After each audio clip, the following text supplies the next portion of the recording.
नमस्कार, आप सभी का स्वागत करती हूं भारत 24 पर। मैं हूं आपके साथ पूर्णिमा मिश्रा और वक्त है दहाड़ का। लोकसभा चुनावों के नतीजे आए, भले ही बीजेपी ने तीसरी बार सरकार बनाई, लेकिन अपने कांग्रेस की जो पार्टी है वो 99 नंबर पर खुश थी और जाहिर है कि कांग्रेस का इस वजह से मोराल भी हाई था। लेकिन उसके बाद हरियाणा का चुनाव आया और वहां पर कांग्रेस को ऐसी जगह पर इस चुनाव के नतीजों ने लाकर खड़ा कर दिया कि इंडिया गठबंधन के साथी भी ब्लैकमेल करने में लगे हुए हैं।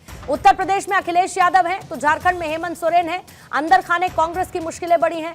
किसी तरीके से वहां पर मामला सुलझाए तो अब महाराष्ट्र में पेच फंसा है।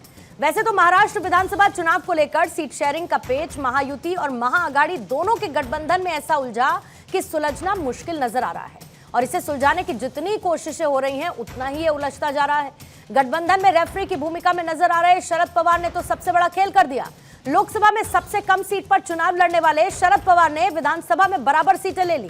मतलब तीनों दल को 85 सीटें आई हैं। अब बची हुई सीटें तय करेंगी कि एमवीए में बड़ा भाई कौन होगा। कांग्रेस पिछले विधानसभा चुनाव की सीट शेयरिंग और हालिया लोकसभा चुनाव के प्रदर्शन को आधार बनाकर ज्यादा सीटें मांग रही है। बार्गेनिंग पावर को एज पर रखना चाहती है, लेकिन ऐसा हो नहीं पा रहा है। जाहिर बात है कि महाराष्ट्र के चुनाव दिलचस्प होने वाले हैं। एक तरफ जहां पर महायुति है, दूसरी तरफ महाविकास अघाड़ी है। इधर अगर महायुति की बात करूं तो वहां पर अभी भी 23 सीटों पर पेच फंसा हुआ है। आज भी बैठकों का सिलसिला दिल्ली में चल रहा है। इन 23 सीटों पर महायुति किस कंसेंसस पर पहुंचती है और दूसरी तरफ कांग्रेस की स्थिति महाविकास अघाड़ी में कहां पर नजर आती है, आज दहाड़ में इसी पर हम करने वाले हैं चर्चा। और मेहमानों का एक बड़ा पैनल आज हमारे साथ मौजूद रहने वाला है, लेकिन उससे पहले आइए सवालों का जिक्र कर देते हैं और उन्हीं सवालों के इर्द गिर्द रहेगी चर्चा। पहला सवाल यही है कि क्या हरियाणा की हार ने कांग्रेस को बैकफुट पर लाकर खड़ा कर दिया है? इधर शरद पवार और उद्धव के पंच के आगे कांग्रेस क्या सरेंडर मोड में है? क्या महाविकास अघाड़ी की सीट शेयरिंग पर 33 सीटें भारी हैं? क्या शाह शिंदे की मुलाकात से सीट शेयरिंग पर बात बनी है? और महायुति टू अघाड़ी सीट शेयरिंग की टेंशन खत्म होने का नाम क्यों नहीं ले रही है? क्योंकि चुनाव नजदीक हैं। हमारे साथ मेहमानों का एक बड़ा पैनल मौजूद है। बीजेपी के प्रवक्ता रोहन गुप्ता इस वक्त आपको स्क्रीन पर नजर आ रहे हैं। नासिर हुसैन साहब हैं, कांग्रेस के प्रवक्ता हमारे साथ इस वक्त जुड़े हुए हैं। ब्रिजमोहन श्रीवास्तव हैं, एनसीपी अजित गुट को इस वक्त रिप्रेजेंट कर रहे हैं। गुलाब चंद दुबे जी इस वक्त आपको स्क्रीन पर दिख रहे हैं, शिंदे गुट शिवसेना को रिप्रेजेंट कर रहे हैं। साथ ही संजय द्विवेदी जी शिवसेना यूबीटी यानी कि उद्धव गुट के तौर पर हमारे साथ इस वक्त रिप्रेजेंटेटिव के तौर पर मौजूद हैं। और स्टूडियो में मेरे साथ रमनीश वत्स जी हैं, राजनीतिक विश्लेषक के तौर पर, वो भी चर्चा का हिस्सा है। आप सभी मेहमानों का बहुत बहुत स्वागत करती हूँ। लेकिन सबसे पहले नासिर हुसैन साहब आपके पास आते हुए, क्या लगता है स्थिति में कि गठबंधन की आस में कांग्रेस किसी लाचार स्थिति में है? आप राष्ट्रीय पार्टी हैं, दूसरे नंबर की सबसे बड़ी पार्टी होने के बावजूद लोकसभा चुनावों में आपकी पार्टी ने अच्छा प्रदर्शन किया, उसके बावजूद महाराष्ट्र में ऐसा क्या हुआ कि 85 पर सेटल करना पड़ा? क्या कांग्रेस बैकफुट पर है इस गठबंधन के चलते?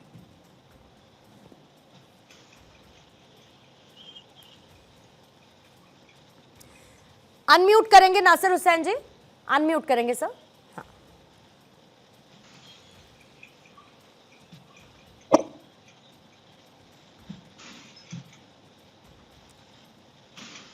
नासिर जी, आप तक मेरी आवाज पहुंच रही है? कंफर्म कीजिएगा सर। लेकिन आपकी आवाज नासिर जी मुझ तक नहीं आ रही है। मैं आती हूं आपके पास, आ जाती हूं रोहन गुप्ता जी आपके पास, क्योंकि अभी भी 23 सीटें ऐसी है। कांग्रेस का जो कुछ भी चल रहा है उस पर मैं आपसे जरूर टेक लूंगी, लेकिन पहले मैं महायुति की बात करना चाहूंगी, क्योंकि कई बार बैठकें हो चुकी हैं, लेकिन उसके बावजूद 23 सीटें ऐसे माना जा रहा है जिसको लेकर अभी कहीं ना कहीं पेंच उलझा हुआ है। अगर आप ना बुरा माने और आप बताने की स्थिति में हो तो ऐसा क्या है कि सब सीटों पर बात बन गई, लेकिन ये 23 सीटें अभी भी इस पर कोई कंसेंसस नहीं बन पा रहा है तमाम बैठकों के बाद भी?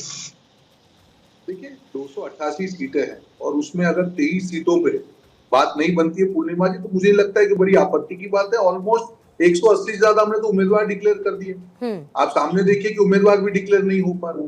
देखिए, मुद्दा पूरा समझना पड़ेगा कि देश की राजनीति किस तरफ जा रही है। जो हरियाणा में कांग्रेस पार्टी ने अति आत्मविश्वास और अहंकार का प्रदर्शन किया, वहां पे भी उनका एक इंडी गठबंधन का साथी था आम आदमी पार्टी, काफी बैठक की हुई, फिर बोला कि जरूरत नहीं है तो वहां पे गठबंधन नहीं हुआ। उसके बाद जो रिजल्ट्स आए, उसके बाद आप देखिए कि एक बार समाजवादी पार्टी ने कहा था मध्य प्रदेश में कि तो कांग्रेस तो चालू पार्टी है, वो उनका बदला वहां पे ले रही है। जैसे कि वहां पे हरियाणा में रिजल्ट डिक्लेयर हुआ, समाजवादी पार्टी ने अपने कैंडिडेट डिक्लेयर कर दिए। अब ये कहा जाता है कि साइकिल के निशान पे ही पूरा चुनाव लड़ा जाएगा। जम्मू कश्मीर में वहां गठबंधन के पार्टनर थी कांग्रेस पार्टी, पर सरकार में उनको शामिल नहीं किया गया। अभी आपको मैं बता रहा हूँ, जो खेला तो असली खेला महाराष्ट्र में हो गया, जहां पे जो रेफरी का भूमिका में थी उन्होंने सबका खेला कर दिया। जो शरद पवार जी की पार्टी, अगर मैं लोकसभा के माध्यम से अगर विधानसभा का एनालिसिस करूं, सिर्फ 32 सीटों पे वो चुनाव जीते थे, वो 85 सीटों पे चुनाव लड़ेगी। कांग्रेस पार्टी 63 पे लड़ी थी, वो भी 85 पे लड़ेगी। तो ये अहंकार और जो अति आत्मविश्वास हरियाणा में दिखाया, मुझे लगता है कि उसका खामियाजा पार्टी को हर जगह भुगतना पड़ रहा है। और जो बिग ब्रदर की भूमिका थी, कहीं ना कहीं वो नीचे आ रही है, और इसीलिए मजबूरी में, और शरद पवार जी जो है मास्टर स्ट्रोक खेल गए। 85 में 2 लोग झगड़ते रह गए, 100 से ऊपर हम लड़ेंगे, और आखिर में ये आया कि वो भी 85 पे चले गए। तो लगता है कि देश की राजनीति बड़ी बड़ी जोर से बदल रही है। और एक चीज जो इन्होंने एक प्रपंच किया लोकसभा के समय में, जो दलितों को और संविधान के नाम पे अलग करने का, जातियों में बांटने का हिंदुओं को जो प्रयास किया, मुझे लगता है वो राजनीति कहीं ना कहीं औंधे मुंह गिरी, जिसका खामियाजा अभी महाराष्ट्र में भी आपको दिख रहा है, झारखंड में भी वही होने वाला है। ओवरऑल जो बिग ब्रदर की भूमिका थी, उसमें उनको खामियाजा अपने अति आत्मविश्वास और अहंकार के कारण बनना पड़ा। ठीक है, नासिर हुसैन साहब एक बार फिर से कंफर्म कीजिएगा, अब तक मेरी आवाज पहुंच रही हो? नहीं, आपकी आवाज नहीं आ रही है सर, आपकी आवाज नहीं आ रही है।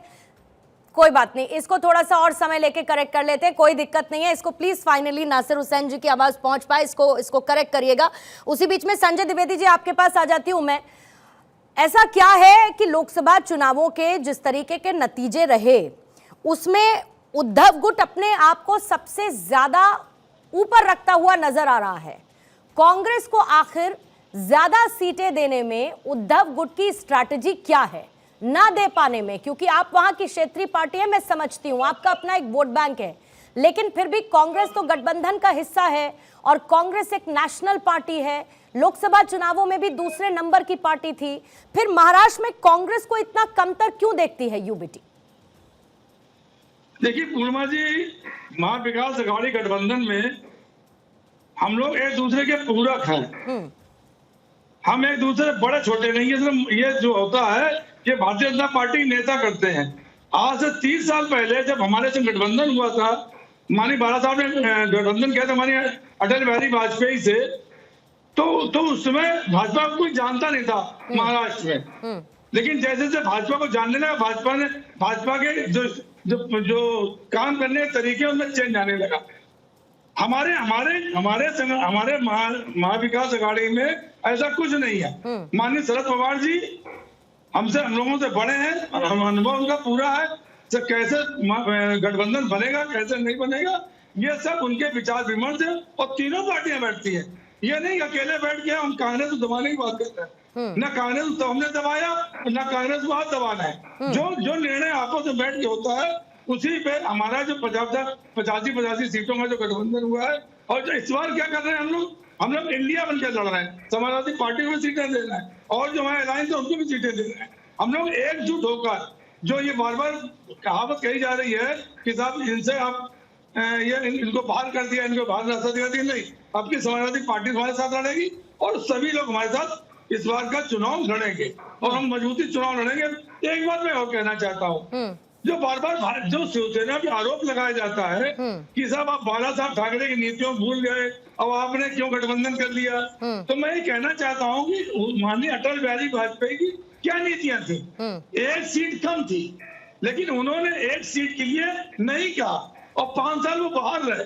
यहाँ तो 2.5 साल सरकार भी बना ली, और खरीद फरोख्त के एनसीपी तोड़ दी गई, और शिवसेना तोड़ दी गई।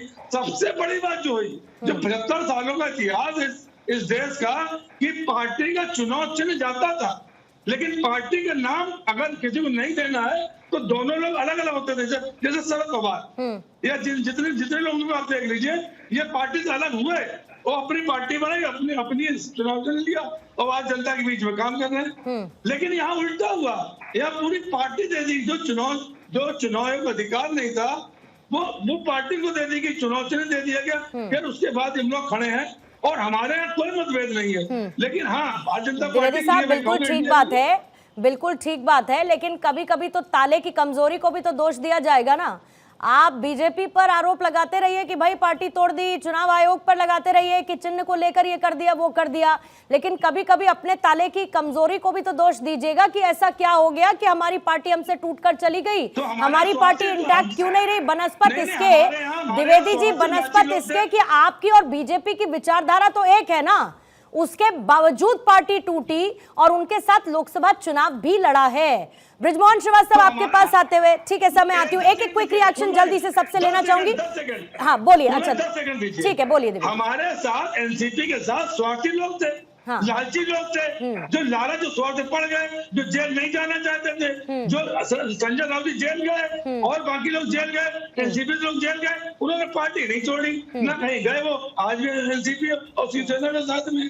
तो जो लालची और स्वार्थी पार्टी में आ जाते हैं, इनका बाहर निकलना ही उत्तम होता है। ये बाला साहब खुद कहते थे, बाला साहब कहते थे गद्दारों को लात मार के बाहर भगा दो। ठीक है, इसका जवाब गुलाब चंद दुबे जी देंगे, इसका जवाब गुलाब चंद दुबे जी देंगे, फिर उसके बाद ब्रिजमोहन जी मैं आपके पास आती हूँ। लालची पार्टी और लालची लोग जो बाहर निकल गए तो बहुत अच्छा है, लेकिन इसके साथ साथ दुबे साहब सबसे बड़ी बात यह है कि सीटों को लेकर तो टेंशन अभी आपके अलायंस में भी तो बनी हुई है, महायुति में भी तो बनी हुई है। क्यों फाइनल, भले ही ठीक है रोहन साहब ने कह दिया हो कि 288 सीटें हैं, उसमें से अगर मात्र अभी 23 सीटें बच भी रही हैं तो क्या हो गया, ठीक है कोई बात नहीं है, लेकिन कहीं कुछ तो फंस रहा है। महायुति ने किसी प्रकार का कोई भी अविश्वास हमारे और महायुति के बीच में, हमारे घटक दलों के बीच में कोई जद्दोजहद नहीं है। हम 23 सीटों का जो भी बात था अभी दिल्ली में जाकर के सब सेटल हो गया। बहुत अच्छी ढंग से, बहुत सलीके तरीके से एक दूसरे से गले मिले। बहुत जल्दी आपके स्क्रीन पर हमारे यादी आ जाएंगे, लिस्टेड आ जाएंगे। हमारे भाई संजय द्विवेदी जिस ढंग से कह रहे थे कि गद्दारों की बात या बेवफाई की बात, मैं इनसे जानना चाहता हूँ कि ये क्या था।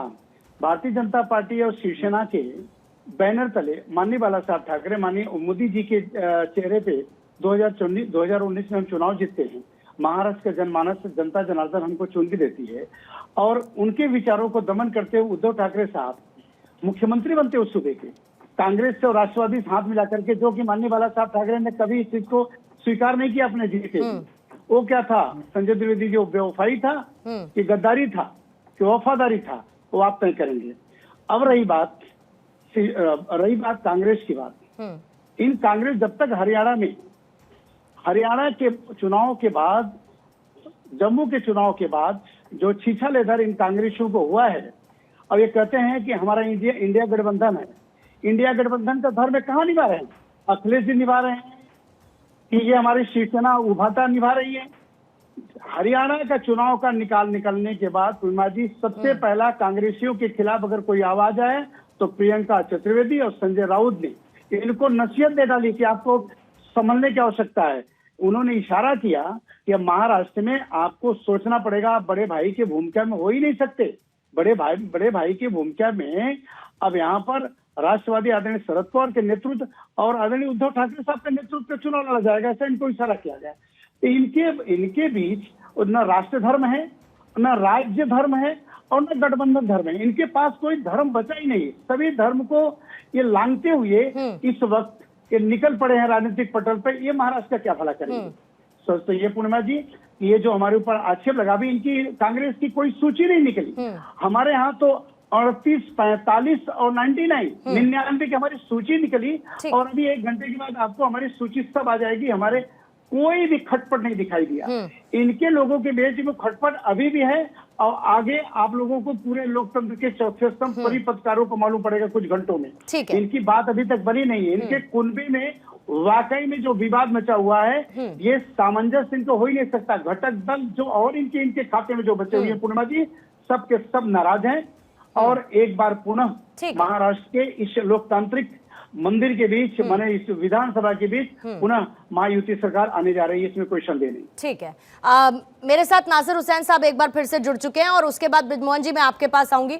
नासिर हुसैन साहब, सवाल आपने मेरा सुन लिया होगा, लेकिन फिर भी उसको मैं दोहरा देती हूँ क्योंकि अपने इतिहास में कांग्रेस का पूरा इतिहास आप खंगाल लीजिए सबसे कम सीटों पर सर। लोकसभा के चुनाव में भी आपकी यही स्थिति हुई थी और फिर उसके बाद इनको मौका मिलता है ये कहने का कि आप देख लीजिए हरियाणा में आपने अकेले लड़ने की कोशिश की, क्या असर हो गया, फिर उसके बाद आप लोगों को नसीहतें मिलने लगी। अब महाराष्ट्र में भी आपका ऐसी हाल है, हर जगह आप लोग बैकफुट पर जा रहे हैं क्योंकि कहीं ना कहीं गठबंधन के इस फेर में, इस जाल में कांग्रेस फंसी हुई है और उसकी नेगोशिएटिंग पावर खत्म है इस वक्त। नहीं, आपकी कई सवाल आ गए क्योंकि टेक्निकल इशू की वजह से मैं पहले सुन नहीं पाया। जी सर। मगर जहां आपने एक हरियाणा की बात की तो हरियाणा में हमारी जो हार नहीं है ये वहां की आवाम को मैनेजमेंट के थ्रू हराया गया है। ये कांग्रेस की हार नहीं थी। हम उस मैंडेट को ना कांग्रेस कभी मानी है ना मानेगी, क्योंकि जिस तरह से वहां मैनेजमेंट किया गया, लोगों के, जनता के वोट को चुराया गया, वो कांग्रेस की हार नहीं है, वो वहां के आवाम की हार कराई।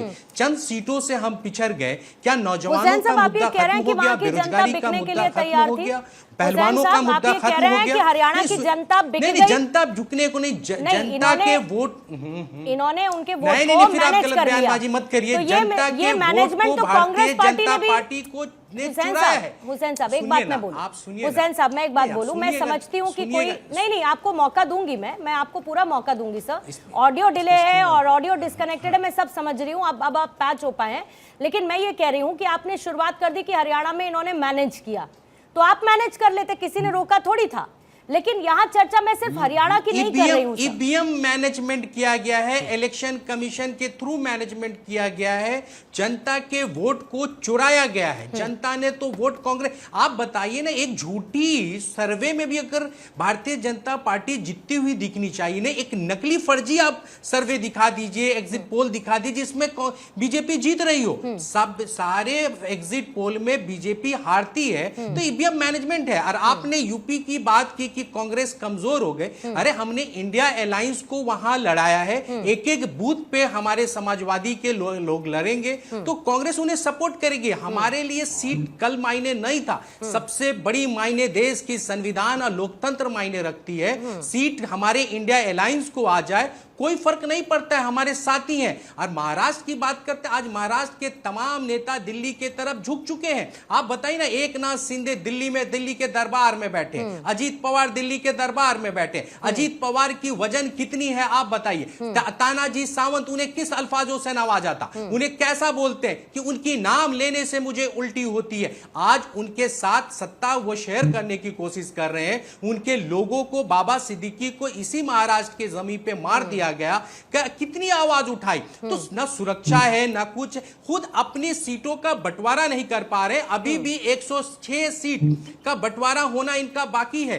इतनी रंजिशें हैं कि दिल्ली के दरबार में बैठ के भी वो सुलझा नहीं पा रहे। हमारे यहां ना कोई बड़ा है ना छोटा, हम इक्वल बात कर रहे हैं। हमारा 85-85 पे है, कोई फर्क नहीं पड़ता है। पर महाराष्ट्र को बचाना बहुत जरूरी है, क्योंकि छत्रपति शिवाजी का अपमान इस जमीन पे हुआ, छत्रपति शिवाजी का पुतला इस जमीन पे गिरा दिया गया, सावित्रीबाई फुले का अपमान किया, बाबा साहब अंबेडकर का अपमान किया, तो उन लोगों का बदला लेना है। इसलिए हम कहते हैं महाराष्ट्र को बचाना जरूरी है। अलायंस के चंद सीटें हमें ज्यादा आएगी या कम आएगी वो मायने नहीं रखती है, पर महाराष्ट्र जरूर जीतना चाहिए। महाराष्ट्र की सर नहीं झुकने देंगे, इसकी लड़ाई हम लड़ रहे हैं। आप पूछिए ना, आज इनके साथी की वजन कितना है? पहला सुन लीजिए ना, बीजेपी ने पहला लिस्ट निकाल के इन्हें डरा दिया। जिस तरह आईडी, ईडी, आईटी का डर दिखाते थे, वैसा ही डर इनको दिखा दिया। आज इनकी वजन कितनी है आप पूछिए ना। भारतीय जनता पार्टी के कदमों में अपनी सर झुका चुके, ना एकनाथ शिंदे साहब की आवाज आएगी ना अजीत पवार साहब की। उनके पास कोई ऑप्शन नहीं बचा है सिवाय सर झुकाने के लिए। जो सीटें मिलेगी वहां उन्हें झुकना ही पड़ेगा, उनके पास कोई दूसरा रास्ता नहीं है। क्योंकि इसी लोकसभा के इलेक्शन में महाराष्ट्र ने उन्हें रिजेक्ट किया है, महाराष्ट्र की आवाम ने उन्हें घर बैठा दिया। आज इनकी हार सामने है, तो कांग्रेस पे आप इन पर सवाल उठा लीजिए हुसैन साहब, लेकिन कहने वाले ये भी कहते हैं कि केंद्र की सत्ता से तो आप बाहर हुए तो हुए, राज्यों से भी आपको वहां के छत्रप बाहर कर रहे हैं। अब आप कहते रहिए कि हमको सीटें नहीं चाहिए, हमको कम मिल रही हैं, कोई बात नहीं है, लेकिन कोई तो अंदर खाने की बात होगी कि कांग्रेस इस कॉम्प्रोमाइजिंग सिचुएशन में रहने के लिए खुशी खुशी तैयार है। मतलब उसको इसमें रहने में भी कोई दिक्कत नहीं है। और क्योंकि आपने इनके कद का जिक्र किया कि इनका कद क्या बचा है, ब्रिजमोहन जी, ब्रिजमोहन जी जरा बताइए, दिल्ली तक आ जाने में, अगर आ जाते हैं अजित पवार दिल्ली तक, दस्तक दे देते हैं, पहुंच जाते हैं अमित शाह से मिलने के लिए, आप इनके साथ गठबंधन कर रहे हैं, लेकिन हुसैन साहब ने इस बात का जिक्र नहीं किया कि जिनके साथ इनका गठबंधन है उसके सर्वे सर्वा बाला साहब ठाकरे ने कांग्रेस को लेकर कभी क्या कहा था? देखिए पूर्णिमा जी, बात यही नहीं, उसकी जवाब मैं देता हूं आपको। ठीक है, एक बार ब्रिजमोहन जी से मैं जवाब ले लूं हुसैन साहब, फिर आ जाती हूं आपके पास। हाँ बोलिए। देखिए मुद्दा यही है कि हमारे जो INDIA के साथी हैं, जिस गठबंधन में ये लोग रहते हैं, वहां ये एक दूसरे के ऊपर ही छीटाकशी करते हैं और एक दूसरे को इज्जत ना देना, एक दूसरे को सम्मान ना देना, ये इन लोगों के कार्यशैली का एक अंग है। वहीं महायुति में जो हमारे नेता हैं, हम सब लोग एक दूसरे से बातचीत करते हैं। हमें मालूम है कि गठबंधन में सबसे बड़ी पार्टी के रूप में भारतीय जनता पार्टी है और भारतीय जनता पार्टी की जो लीडरशिप है वो दिल्ली में है। क्यों नहीं जाके हम उनसे बात करेंगे? जब हम उनके साथ गठबंधन में हैं तो चर्चा नहीं अगर होगी तो किसी चीज का हम हल कैसे निकालेंगे? अभी जैसे 106 सीटें ऐसी थी कल जिनपे की बातचीत होना थी, जिसका कि एक अंतिम जिसको रूप देना था।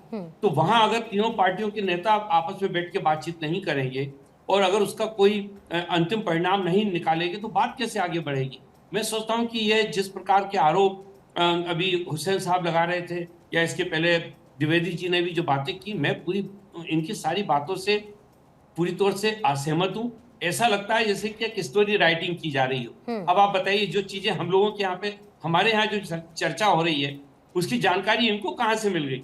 एक प्रिजम्पशन पे पूरे देश के अंदर एक भ्रम का माहौल बनाने का काम जो किया जा रहा है, ये पूरी तौर से गलत है। हम लोग महाराष्ट्र में हमारी सरकार की जो अभी तक की उपलब्धियां हैं, हम उनको लेकर जनता के बीच में जा रहे हैं। ये एजेंडे पे तो बात नहीं करना चाहते। हम वहां जाना चाहते हैं कि हमारे देश के जो आदरणीय प्रधानमंत्री हैं, जो महायुति के सबसे बड़े नेता हैं, उनके सामने इस देश के 25 साल का जो एक खाका उन्होंने देश के सामने रखा है, जिसके ऊपर वो काम करना चाहते हैं, हम उन मुद्दों पे बात करना चाहते हैं। और महाराष्ट्र की जनता इस मामले में बहुत ही समझदार है।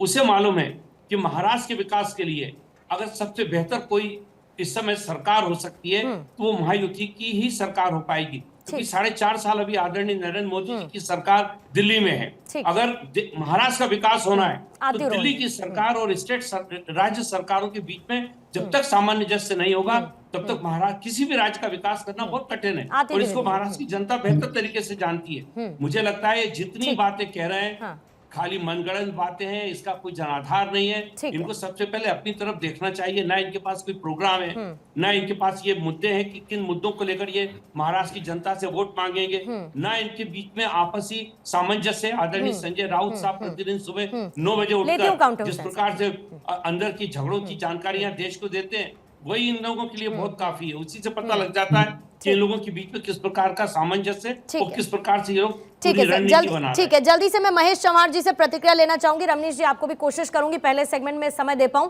लेकिन एक अपडेट इस वक्त देते हुए कि जो बैठक चल रही थी इस वक्त महाराष्ट्र चुनाव को लेकर महायुति की, वो बैठक इस वक्त खत्म हो चुकी है। इस बैठक में महत्वपूर्ण चर्चा चल रही थी और महाराष्ट्र में साझा घोषणा पत्र लाने की तैयारी इस वक्त की जा रही है। शिंदे और अजित पवार से अमित शाह ने भी कह दिया, एक तो बागियों को लेकर कि एक दूसरे के बागियों को टिकट मत देना, यह कह दिया गया है। और एकनाथ शिंदे, अजित पवार इस बैठक में मौजूद थे, देवेंद्र फडणवीस इस बैठक में मौजूद थे और फिलहाल ये बैठक खत्म हो चुकी है। करीब 3 घंटे तक ये बैठक चली है और फिलहाल इस बैठक के खत्म होने की खबर है। अमित शाह ने कह दिया है कि तीनों दल एक साथ चुनाव लड़ेंगे। अब जल्दी से महेश चव्हाण जी, आपके पास आते हुए एक प्रतिक्रिया लेना चाहूंगी, क्योंकि लोकसभा चुनावों में सर अगर मैं आपकी पार्टी का स्पेसिफिकली प्रदर्शन की बात करूं तो बहुत अच्छा रहा था, लेकिन उसके बावजूद विधानसभा चुनावों में 85 बराबरी पर आप लोग पहुंचे। और क्या आप लोगों को नहीं लगा कि कांग्रेस को ज्यादा सीटें देने की जरूरत है, या फिर मैं ये मानूं कि आप क्योंकि वहां क्षेत्रीय दल हैं तो वहां वोटर्स के बीच ये मैसेज नहीं जाना चाहिए कि आपने एक राष्ट्रीय पार्टी के सामने कॉम्प्रोमाइज कर लिया है अपने वोटर्स का, जो आपकी और उनकी विचारधारा है, ये जो मराठी वोट बैंक है उससे कहीं ना कहीं आप कॉम्प्रोमाइज कर लेते अगर कांग्रेस को ज्यादा सीटें दे देते तो? चव्हाण जी। पूर्णिमा जी, देखिए यहाँ पर महायुति मतलब एनडी गठबंधन को अगर 85 सीट मिले तो उतने जैसा उनके जैसा खुश और दूसरी कोई पार्टी नहीं हो सकती। उन्हें अभी जलन हो रही होगी कि वहां पर महाविकास आघाड़ी में 85-85-85 की बात हो रही है, और अभी यहाँ पर अजित पवार जी के प्रवक्ता है, उन्हें बहुत जलन हो रही होगी। उन्हें लगता होगा कि अरे हमें तो इधर 50 या 60 भी मिलेंगी कि नहीं मालूम नहीं, मुश्किल है। तो हमारे महाविकास आघाड़ी में बहुत अच्छा समन्वय है, बहुत अच्छी तरह से हम लोग मजबूती से एकजुट है, और चर्चाएं बैठ के क्यों होती है कि क्योंकि एक अच्छा निर्णय लिया जाए, जिस निर्णय की वजह से बीजेपी को सरकार से बाहर निकाला जाए। अभी बीजेपी को सरकार से बाहर क्यों निकालना है? क्योंकि बीजेपी राज्य को गलत रास्ते पर ले गई। 8 लाख करोड़ का कर्जा महाराष्ट्र राज्य पर उन्होंने कराया, बेरोजगारी कम नहीं कर पाए, महंगाई कम नहीं कर पाए, किसानों की समस्याएं कम नहीं कर पाए, किसानों की आत्महत्याओं को रोक नहीं पाए, महिलाओं पे होते हुए बढ़ते अत्याचार को रोक नहीं पा रहे, कानून व्यवस्था बिगड़ गई है। यहाँ पर कुछ भी अच्छा नहीं हो रहा है महाराष्ट्र में। इसलिए हमें महाराष्ट्र की जनता को न्याय दिलाने के लिए उन्हें सत्ता के बाहर करना है, ये हमारी प्राथमिकता है। और उसलिए जितनी अच्छी तरह से हम लोग ये चर्चा में सीट शेयरिंग करें, उतना हमें फायदा होने वाला है। तो ये हमें सभी पार्टियों को ये पता है। अभी और एक बात मैं यहाँ पर कहना चाह रहा था, ऑलमोस्ट सभी प्रवक्ताओं ने यहाँ पर हरियाणा के बारे में बात की।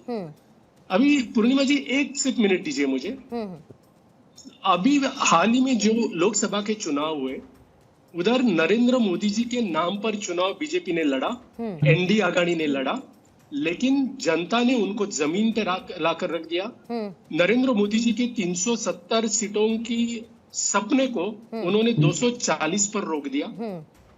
बीजेपी और उनके एनडीए आघाड़ी के 400 पार के सपने को उन्होंने 290 पर रोक दिया। पूरे देश ने उनको उनकी जगह दिखा दी। और इधर एक छोटे से हरियाणा में, ठीक है, वो जीत गए, जीत भी नहीं गए पूर्णिमा जी, जीत भी नहीं गए। सुनिए हाँ, नहीं, मुझे एक्चुअली हेडलाइंस का हरियाणा में, हरियाणा में वो जीत भी नहीं गए। जितने 48 सीटें थी उतनी ही रख पाए, मतलब वो जिधर है उधर ही है। फिर भी बड़ा चढ़ाकर मुझे एक लाइन याद आती है महेश चमार जी, मुझे एक लाइन याद आती है। वो लाइन बोलते हुए मैं हेडलाइंस की तरफ जाऊंगी, रमनीश जी फिर उसके बाद आपके पास, और फिर सबके लिए काउंटर के लिए इस डिबेट को ओपन कर दूंगी। ये लाइन याद आती है, द्विवेदी जी आती हूँ, कि खुद को खुश रखने के लिए ख्याल अच्छा है गालिब। ये लाइन इसीलिए इस पर फिट बैठती है क्योंकि आप वहां की बात कर रहे हैं जो तीसरी बार अपने टर्म में सरकार बना चुकी है। आप उसकी बात कर रहे हैं जो उस राज्य में तीसरी बार सरकार बना चुकी, जो अभी तक किसी की नहीं बनी, एंटी इनकम्बेंसी के बावजूद, और वो वहां पर सरकार नहीं बना पाई जो अपनी बार बार जीत का दावा कर रही थी। अब दोष जिस पर मरना है मर लीजिए सर, आपको जिस पर दोष मरना है मर लीजिए, लेकिन कुल मिलाकर जनादेश सबसे ऊपर होता है। पार्टीज क्या सोचती है वो मैटर नहीं करता, जनादेश सबसे ऊपर होता है। ठीक है, दोनों ही तरफ की बात करते हुए क्विकली, कि दोनों ही तरफ कुछ सीटों को लेकर इधर स्थिति है, तो वही कांग्रेस बार बार कम सीटों पर कॉम्प्रोमाइजिंग सिचुएशन में लगती है क्या आपको, या ये सिर्फ एक नैरेशन है या एक नैरेटिव है जो सामने आ रहा है? देखिए, सबसे पहली बात है कि सबसे पुरानी पार्टी, एक राष्ट्रीय पार्टी कांग्रेस पार्टी, आप देखिए कि किस तरह के हालात पैदा हो गए हैं आज की कंप्रोमाइज़ करने की स्थिति में आज है कांग्रेस पार्टी। और जहां से जिसको जब मन चाहे दबाने की कोशिश कर रही है, चाहे उद्धव ठाकरे की बात करें, चाहे शरद पवार की बात करें। अभी देखिए, इन्होंने महेश चौहान जी ने बहुत सारी बातें को रखा, उसमें से ये शायद भूल गए कि 2014 से लेकर के अब तक ये लोग सत्ता से बाहर हैं, और मुझे लगता है शायद इसी का गम इनको सता रहा होगा। और आज हरियाणा में अभी हाल में ही चुनाव हार के आए हैं, उसके बावजूद भी इनकी आंखें नहीं खुली है। अभी देखिए, मैंने देखा कि जिस तरह के हालात हरियाणा में, जिस तरह की भ्रांतियां पैदा हुई थी, जिस तरह के स्वांग रचे जा रहे थे कि हरियाणा में कांग्रेस पार्टी प्रचंड बहुमत से जीतने जा रही है, और हमने देखा कि जो खास करके शैलजा जी के बीच में, कुमारी शैलजा और खास करके देवेंद्र हुड्डा में किस तरह से तनातनी देखने को मिली, और समाजवादी पार्टी की तो एंट्री ही नहीं हुई वहाँ पे। उसके बाद यही इसी तरह के हालात मैं देख रहा हूँ कि महाराष्ट्र में आज देखिए, सबसे पहली जो है सीट की बात, घोषणा करने की बात आई, तो सबसे पहले जो दिखाया वो है भारतीय जनता पार्टी ने।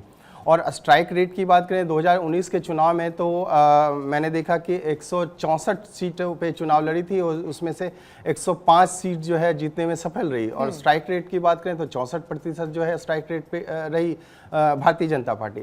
और आज देखिए कि महाविकास आघाड़ी मतलब इसमें महायुति में कोई भी किसी भी तरह का कोई संघर्ष नहीं देखने को मिल रहा है। 150 से 56 सीटों पे भारतीय जनता पार्टी जैसा कि पता चला है, और उसमें से 78 से 80 शिंदे गुट और बाकी जो 54 सीट है उस पे जो है अजित पवार जी लड़ने जा रहे हैं। लेकिन यहाँ पे देखिए कि दांव खेल दिया शरद पवार जी ने, इन्होंने कहा कि 85-85-85। तो इसी से आप आम जनता में एक मैसेज तो जाएगा ना कि कांग्रेस सबसे पुरानी पार्टी, और उद्धव ठाकरे जी कहाँ है जो हिंदू हृदय सम्राट, वो तो दिख ही नहीं रहे। हिंदू हृदय सम्राट तो पता ही चल रहा है कि जब संभाजी नगर जब नाम चेंज कर दिया जाता है तो ये लोग छाती पीटने लगते हैं, भैया औरंगाबाद को संभाजी नगर क्यों कर दिया गया। क्योंकि औरंगजेब का दर्द तो कहीं ना कहीं मुगलों के प्रति इन लोगों का प्रेम तो दिखता ही है, हर बार दिखा है। आज देखिए उद्धव ठाकरे, क्योंकि उद्धव ठाकरे जी थे ना जब सरकार में, पाल घर में अभी इन्होंने बाबा सिद्दीकी तो चर्चा आपने कर दी, बाबा सिद्दीकी की आपने चर्चा कर दी, लेकिन एक बार भी इन लोगों की जबान नहीं खुली थी जब साधुओं की पाल घर में निर्मम हत्या कर दी गई पुलिस के संरक्षण में। उसमें ये लोग कहां थे? विकास आघाड़ी कहां थे? आखिर उद्धव ठाकरे कहां थे? उद्धव ठाकरे की जो हिंदू हृदय सम्राट, उनकी विचारधारा के कत्ल करने वाले उद्धव ठाकरे, हिंदू हृदय सम्राट के विचारों के कत्ल करने वाले कोई है, वो है उद्धव ठाकरे। जब कांग्रेस की जब तक रहे, बाला साहब जब तक रहे, बाला साहब जब तक रहे, कांग्रेस की खिलाफत करते रहे। और कांग्रेस पार्टी, ठीक है द्विवेदी जी आपकी बात पे हंस रहे हैं, हुसैन साहब इस पर काउंटर रखना चाह रहे हैं। हुसैन सर क्विकली, फिर उसके बाद रोहन गुप्ता जी आपके पास आती हूं। आपने बाला साहब ठाकरे की विचारों की हत्या कर दी, कत्ल कर दी। ठीक है, काउंटर ले लीजिए, काउंटर ले लीजिए। आज उनके साथ आप चुनाव काउंटर ले लीजिए, काउंटर ले लीजिए रमनीश जी, काउंटर ले लीजिए, काउंटर ले लीजिए, काउंटर ले लीजिए, काउंटर ले लीजिए हुसैन साहब। नहीं, रोहन जी यहाँ बैठे हैं, रोहन जी इस बात का जवाब देंगे। प्रतिभा सुन लीजिए ना, रोहन जी यहाँ बैठे, रोहन जी भी जवाब देंगे। जब प्रतिभा पार्टी के राष्ट्रपति का इलेक्शन था, जनता जवाब देगी। बालाजी ने किसका सपोर्ट किया था? प्रणब मुखर्जी में राष्ट्रपति के इलेक्शन में किसका सपोर्ट किया था? इमरजेंसी देश में लगा, इसका सपोर्ट किसका किया था? अरे आप इस तरह बात मत करिए जब आपको नॉलेज नहीं है, आप नहीं जानते हैं बाला साहब ठाकरे के बारे में, तब बयानबाजी मत करिए। आप अनाप शनाप बयानबाजी मत करिए। मैं देख आप सिर्फ गलत बयानबाजी कर रहे हैं। हमारे महाराष्ट्र के शान है ना भाई, आन बान शान माना जाता है, लेकिन उनको सबसे पहले अपमानित किसने किया? रमनीश जी सुनते, अपमानित किया था नेहरू जी ने, अपमानित किया था। महाराष्ट्र ऑफ इंडिया में जाकर के पढ़ना। 3600 करोड़ रुपए का पुतला कहां गिरा? इसी महाराष्ट्र में गिरा ना। तो किसी ने पकड़ के गिरा थोड़ी दिया हुसैन साहब, उसका पैसा किसी ने पकड़ के गिरा थोड़ी दिया। अरे एक नाथ शिंदे साहब किसी ने पकड़ के गिरा थोड़ी दिया है, ऐसी बात और उसको लेकर तो बाकायदा माफी मांगी गई ना, उसके बाद माफी भी मांगी गई उसके बाद हुसैन साहब। सरकार हुआ करती थी ना, मध्य प्रदेश में कांग्रेस की जब सरकार थी तो इन्होंने जो है ना छत्रपति शिवाजी की इतनी करप्शन महाराष्ट्र में, इतनी करप्शन 10,000 करोड़ का। सुन लीजिए ना, आप बीच में बोलते रहिएगा तो मतलब नहीं है। महाराष्ट्र के अंदर इतनी करप्शन है, पूरा घोटालेबाज सरकार, 10,000 करोड़ रुपए का महाराष्ट्र के खजाने से लूट हुआ, पूरा आपने धरावी बेच दिया, पूरा अडानी को आपने जवाब ले लेते हैं रोहन जी। महाराष्ट्र को सबसे ज्यादा किसी ने लूटा है तो इस सरकार ने लूटा। डबल जो बातें हैं मैं उसको बताना चाहूंगा। ठीक है रोहन जी जल्दी से जवाब रखेंगे। देखिए अभी आपने, देखिए बड़े दुख की बात ये है कि ये लोग जो धरातल से जो है, जो धरातल से बिल्कुल डिटैच हो चुके हैं। अभी आपने हरियाणा की बात की, ठीक है, परिणाम है पूरे देश के सामने, इनको परिणाम मानना नहीं, यही तो अहंकार हुआ ना, और यही अति आत्मविश्वास है कि आपको धरातल की राजनीति मालूम ही नहीं है। आप कहां से चुनाव जीते हैं? मैं आपके बीच में नहीं बोला था, मैं आपके बीच में नहीं बोला था, पूर्णिमा जी, मैं ऐसे डिबेट नहीं करता। ठीक है, सुन लेते हैं ना नासिर हुसैन साहब, आपने बोल दिया। नासिर हुसैन साहब आपने अपना काउंटर रख दिया, सुन लीजिए रोहन जी बताएंगे, आपने कहा तो अब वो बता रहे हैं, सुन लीजिए। हरियाणा में देखिए, हरियाणा में पूरे देश ने देखा कि किस प्रकार से एक अति आत्मविश्वास और एरोगेंस की मैं बात कर रहा हूँ, अहंकार, ये दोनों की हार हुई। उनकी सबसे बड़ी नेता शैलजा जो दलित राजनीति की बात कर रहे हैं, संविधान की कॉपी नकल ले लेके पूरे देश में घूम रहे हैं, दलित अधिकार की बात कर रहे हैं, ओबीसी अधिकार की बात कर रहे हैं। वहां पे उनके ओबीसी प्रकोष्ठ के राष्ट्रीय जो चेयरमैन है, उनने भी कहा कि क्या अन्याय हो रहा है, दलित को भी अन्याय हो रहा है। अरे कौन से मुंह से आप दलितों की बात कर रहे हैं? महाराष्ट्र में जो आपकी सीटें बची थी उसका मुख्य कारण ये था कि दलित सीटें आपकी तरफ डाइवर्ट हुई। अरे आपका जब दिखावा ही है तो कहां से जनता विश्वास करेगी आप पे? कल खड़गे जी का वीडियो पूरे देश के सामने। देखिए हकीकत पूर्णिमा जी है कि धरातल की राजनीति देखते हैं जब कोई दल हट जाता है तब ये परिस्थिति होती है, और वही हुआ, शरद पवार जी ने खेला कर दिया। तो शरद पवार जी जब नहीं, कांग्रेस और लेकिन एनसीपी ठीक है, लेकिन शरद पवार जी ने मोहन जी खेला कर दिया, वो एक अलग बात है, वो एक अलग बात। हाँ, ठीक है, बोलिए बोलिए। एक मिनट, देखिए आज कभी जब नैरेटिव जो होता है, आज अगर ये तीनों पार्टी सेम चुनाव लड़ रही, दो पार्टी लड़ रही थी, उद्धव ठाकरे बोल रहे कि नहीं मैं तो सीएम का कैंडिडेट हूँ, कांग्रेस पार्टी कह रही थी हमारी ज्यादा सीटें हम करेंगे, हम 100 से ऊपर लड़ेंगे, तीनों को नीचे लाके रख दिया शरद पवार। आप देखिए ये 85 का फॉर्मूला इतना उनको बैकफायर होने वाला है। ठीक है, लेकिन रोहन जी, अगर आप स्ट्रैटेजी वाइज जाएंगे तो इनकी 85 सीटें इसीलिए वाजिब नजर आती हैं क्योंकि 2009 में ये 82 सीटें, एक सेकंड हुसैन साहब, 2009 में इन्होंने 82 सीटें जीती, 2014 में 42 जीती, 2019 में इन्होंने 44 सीटें जीती। तो उसके हिसाब से अगर आप देखेंगे तो ये 85 सीटों पर लड़ रहे हैं, तो आप भी तो जब अपनी पार्टी की स्ट्रैटेजी आगे बढ़ाते हैं तो आप जीतने पर फोकस करते हैं ना, तो हो सकता है, मुमकिन है कि वो भी इसी लिहाज से आगे बढ़ रहे हैं। मैं आपको आंकड़े दे रहा हूँ पूर्णिमा जी, मैं आपको आंकड़े दे रहा हूँ। अगर हम लोग देखिए, जब भी आप टिकट की बात करते हैं, आखिरी चुनाव में क्या प्रदर्शन है उसके मैं आंकड़े दे रहा हूँ। आखिरी चुनाव के प्रदर्शन के हिसाब से शरद पवार जी की पार्टी 32 सीटें जीत रही थी, आखिरी चुनाव के प्रदर्शन के हिसाब से उद्धव ठाकरे 56 सीटें जीत रहे थे और कांग्रेस पार्टी 63 जीत रही है। मैं आपको ये कहना चाह रहा हूं कि अगर 85 पे आ रहे हैं, उसके पीछे है कि जो अति आत्मविश्वास और अहंकार दूसरी जगह दिखा, उसका खामियाजा भुगत रहे हैं। ठीक है, मेरे पास अब बहुत, क्योंकि कम समय बचा है, मेरे पास बहुत कम समय बचा है, 30-30 सेकंड का टाइमर रखेंगे और कोशिश करूंगी सबसे एक एक काउंटर ले पाऊं। सबसे पहले संजय द्विवेदी जी आपके पास आती हूं, और आपको ये सब सुनकर बहुत ज्यादा इसीलिए आप अचंभित नहीं हो रहे होंगे सर, क्योंकि 2020 में उद्धव ठाकरे यही कर चुके हैं कांग्रेस के साथ। मतलब कहने का मेरा ये है कि आप मान के चलिए जीत भी गए तो पावर शेयरिंग में जब बात आएगी तो आप जाहिर है कि कांग्रेस को बहुत ज्यादा एक हैसियत तो देंगे नहीं, और 2020 में सीएम की कुर्सी पाते पाते खो गए थे ये लोग। देखिए किसे हैसियत देंगे नहीं देंगे तो बात का विषय है। अभी का जो विषय है, अभी हमें गुलाब चंद जी कह रहे थे कि साहब इन्होंने गठबंधन तोड़ दिया इसलिए हम अलग हो गए, और ये 2.5 साल बाद अलग हुए, 2.5 साल बाद याद आई सर सिंधिया जी को। 2014 में जब चुनाव अलग अलग लड़ा गया था तो सिंधिया जी पार्टी में नहीं थे क्या, गुलाब चंद जी पार्टी में नहीं थे, हम लोग चुनाव अलग अलग लड़े 2014 में, और उसके बाद इन्होंने एनसीपी से गठबंधन करके सरकार बनाई। सरकार बनाने के बाद बाल समर्थन दिया गया। ठीक है द्विवेदी जी, 30 सेकंड ही दे पाऊंगा। 2.5 साल इंतजार क्यों किया? अगर सिंधिया जी को, गुलाब चंद जी को इतनी दिक्कत थी, गुलाब चंद जी 30 सेकंड। जी पूर्णिमा जी, मैं नासिर भाई के ऊपर बोलना चाहता हूँ, कांग्रेस के प्रवक्ता के ऊपर, कि जिस जन से कह रहे हैं कि शिवसेना भारतीय जनता पार्टी की गोद में जाकर के शरणागत होती है, और वो मैं इनसे जानना चाहता हूँ कि आपको क्या जरूरत थी शरद पवार साहब के गोद में बैठने का?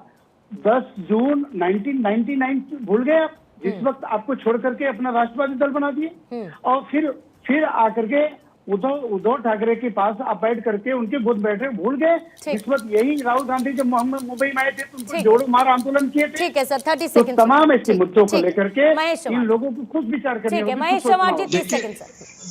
पूर्णिमा जी देखिए, हरियाणा में कांग्रेस का अति आत्मविश्वास और अहंकार टूटा तो पूरी देश में लोकसभा चुनाव में बीजेपी का और एनडी गठबंधन का अति आत्मविश्वास और अहंकार टूटा, उसके बारे में कौन बात करेगा? दूसरी बात, आप अजित पवार जी के प्रवक्ता से पूछिए कि 150, 100 और 40-50 ये सीटों का बंटवारा उनको अच्छा लगता है या 85-85 उनको अच्छा लगता है? बस ये 2 सवाल। ठीक है, जहां पर लड़ रहे हैं वहां अच्छा लग रहा है नहीं, ये पूछ लेती हूँ। बृजमोहन श्रीवास्तव जी। पूर्णिमा जी, हमारे सामने सिर्फ एक मकसद है कि हम 288 सीटों पर अपनी पार्टी के, अपने गठबंधन के ज्यादा से ज्यादा लोगों को चुनाव जितवाए, और इसी बात को ध्यान में रख के हम लोगों ने तय किया।